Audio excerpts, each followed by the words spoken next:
Salam sehat, salam damai sejahtera. Jumpa kembali dalam layanan Mezbah Kehidupan. Nabi adalah penyambung lidah Allah. Mereka juga biasa berperan di dalam kehidupan keagamaan dan kemasyarakatan Israel. Para nabi adalah pejuang keadilan sosial. Mereka mengutuk para pemilik tanah di Mika 2 ayat 2, orang-orang yang terus-menerus mabuk di Yoel 1 ayat 5, dan perempuan-perempuan yang menghiasi diri secara berlebihan dengan pakaian dan perhiasan di Yesaya 3 ayat 6-23. Mereka mengingatkan bahwa ada hukuman tertimbun untuk kejahatan bangsanya, sekalipun akhirnya oleh karena Allah tidak mungkin tidak setia pada janji-janji perjanjiannya, ada tersisa penghiburan, pengharapan yang teguh bagi orang percaya. Pohon pola hidup orang beriman Mezbah Kehidupan hari ini hadir dengan kontribusi para pejuang keadilan sosial. Ada beberapa nama yang akan kita angkat. Musa hidup abad 15 sebelum Masehi.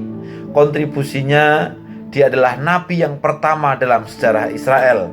Kita tidak menyebutkan Abraham karena Abraham hidup pra Israel. Samuel hidup abad 13 sebelum Masehi. Dia adalah hakim yang pertama yang mengurapi raja pertama bagi Israel, Saul. Kemudian Nathan 10 sebelum Masehi, dia adalah penasihat Raja Daud. Elia hidup 9 sebelum Masehi. Dia adalah menentang konsep Baalisme, menentang konsep penyembahan berhala. Elisa, dia adalah nabi pembuat mukjizat, bisa baca di 2 Raja-Raja 2-13. Hosea punya kontribusi kritik penyembahan berhala. Yesaya menubuatkan Mesias. Kemudian Mika dari Moreset itu memberitahukan hukuman dan keselamatan. Amos, dia hidup di abad 8 sebelum Masehi. Dia mengkritik ketidakadilan sosial.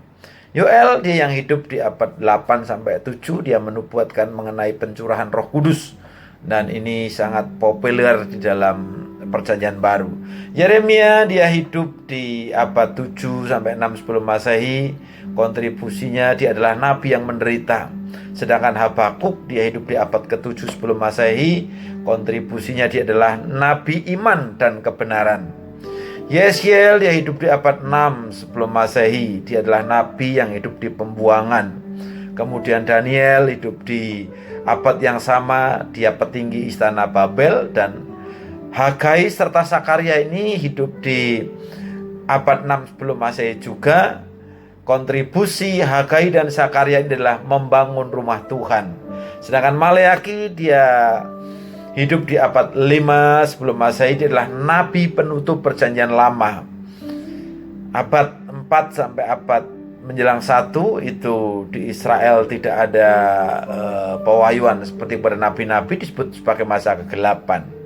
Sedangkan Yohanes Pembaptis, dia hidup menjelang di abad 1 sampai di abad 1. Dia punya kontribusi mempersiapkan jalan bagi Yesus Kristus.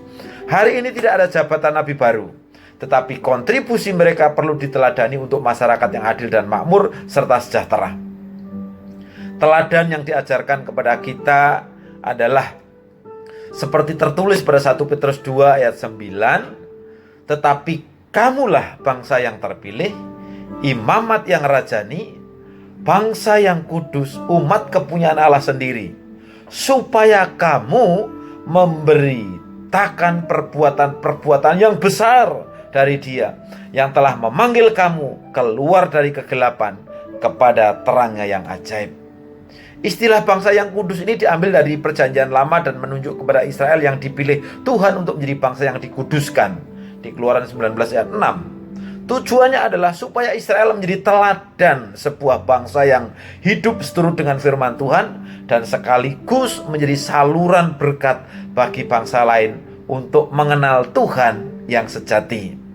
Umat Tuhan pada masa kini bagaikan bangsa Israel rohani yang dikhususkan Tuhan untuk memberkati dunia ini. Kita dipanggil untuk menjadi saksi hidup kudus dalam bentuk persekutuan imamat rajani, ini tugas yang pertama. Dan untuk membawa setiap orang yang belum percaya itu bertemu dengan Tuhan Yesus dan memperoleh tugas keselamatan.